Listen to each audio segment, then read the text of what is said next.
ছোটবেলা থেকে বাবা মা থেকেও নেই, বড় হয়েছি দাদির কাছে। তো দাদি সবসময় মানুষ করতো, একসঙ্গে থাকতাম। বাবা মা থেকেও নাই, মাতাল উন্মাদ। মা তো ছেড়ে গিয়ে অন্য কাউকে বিয়ে করে ফেলেছে। তো সব কিছু মেলায় জীবনটা আমার দাদির হাতেই সবসময় ছিল। দাদিও দেখে শুনে একজনের সাথে বিয়ে দিল। পুলিশে চাকরি করে তিনি। তো বিয়ে দেওয়ার পর সে স্বামীটাও কপালে ভালো জুটলো না। প্রচণ্ড মারধর, টর্চার। শাশুড়িকে নিয়ে ফ্ল্যাট বাসায় ভাড়া থাকতে হয়। সব জমি জমা বিক্রি করে তাকে নাকি চাকরি দিয়েছে। এই নিয়ে স্বামীর সাথে শ্বশুরের সাথে প্রতিনিয়ত ঝগড়া, ঝামেলা, অশান্তি, গণ্ডগোল লেগেই থাকে। জীবনে এক বিন্দুও সুখ নেই। এরকম অশান্তি করতে করতে ভাবলাম এক সময় ছেড়েই দিব, কিন্তু ছাড়তে চাইলে কি ছাড়া যায়? ছাড়তে তো পারলাম কই। আবারও সেই ঝামেলা মিটকুট করে আবারও সেই সংসারে চলে গেলাম।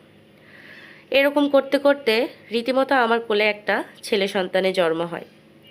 সেই সন্তানের মুখের দিকে তাকিয়ে আজকে দিন পার করতেছি। ছেলেটার বয়স 4 বছর হয়ে গিয়েছে। ছেলেটা এখন স্কুলে যেতে শিখবে, অনেক কিছু। যাই হোক, সব কষ্ট ভুলে গিয়ে দাদির কাছে এখনও থাকি আমি। স্বামীর সোহাগ, স্বামীর আদর, স্বামীর ভালোবাসা পাইনি বললেই চলে। পুলিশের চাকরি করলেও সে কিন্তু জুয়াতে মত্ন এবং দুনিয়ার নিশাবিদে আসক্ত। এজন্য স্বামীর কাছে সুখ পায় না। তো সে পোস্টিংয়ে অনেক দূরে চলে গেছে, বাবা মার সঙ্গেই থাকে। আমি আর যাই নাই তার সংসারে। আমি আছি দাদির বাসাতেই, দাদির সঙ্গেই থাকি। 2 দাদি নাতিনে খাই পড়ি, এখানেই থাকি। এইভাবেই জীবন কাটতেছে দাদি নাতিনে। তো বিয়ের আগে আমার দাদা মারা গিয়েছে, দাদার কাছেই ছিলাম। আমার এসএসসি পরীক্ষার মধ্যেই দাদাটা মারা যায়। কিন্তু দাদা সরকারি চাকরি করতো, অনেক টাকা পেনশন পেয়েছিল। আর আমার জন্য 7 লাখ টাকা রেখে গেছিলো। তো সেই টাকার ভিতরে আমি আমার দাদি আমাকে বিয়ে দেয়। তো উনি আগেই মারা গিয়েছে, তো দাদি নিজ থেকে চাচারা দেখে আমাকে বিয়ে দিয়েছিল। সব কিছু মিলে অনেক আশা নিয়ে, এক বুক ভরা ভালোবাসা নিয়ে শ্বশুরবাড়িতে গিয়েছিলাম, যে বাবা মা ছোটোবেলা থেকেও নেই। সে বাবা মার আদর, সোহাগ, ভালোবাসা হয়তো বা পাবো। আমি আবার একটা ছেলেরই বউ, কোনো ননদও নাই, দেবরও নাই, একটাই ছেলে। কত স্বপ্ন, কত আশা নিয়ে গিয়েছিলাম যে একটা ছেলের বউ, কত আদর ভালোবাসা পাবো। কিন্তু সেইটা আর হইল কই? সেই কপালে কি আমার সুখ আছে? তো এইভাবে কিন্তু দিনপথ যাচ্ছেই। এখনো পর্যন্ত আমি আমার দাদির সঙ্গে এই বাসাতেই থাকি, দাদির বাড়িতেই থাকি। বাবা মাও মাতাল। মা তো ছেড়ে চলে গেছে অন্য কারো সংসারে, বাবা তো মাতাল হয়ে পড়ে থাকে একদিকে। তো আজকের এই গল্পটা আমি আমার মতো করে বলেছি।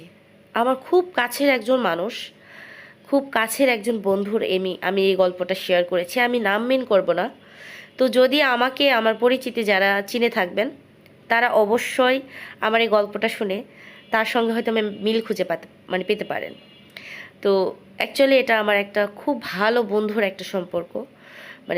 তার গল্পটা আজকে উঠিয়ে দিয়েছি আপনাদের সামনে।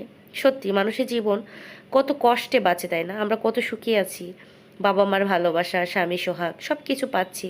আর যারা কিছু পায় না, তবুও একটা আশায় থাকে কোনো না কোনো একদিন সব ঠিক হয়ে যাবে। এই নিয়ে বেঁচে থাকে সেই শেষ সময় পর্যন্ত। আদৌ কি সেই শেষ সময়ে সুখটা মিলে? অবশ্যই না।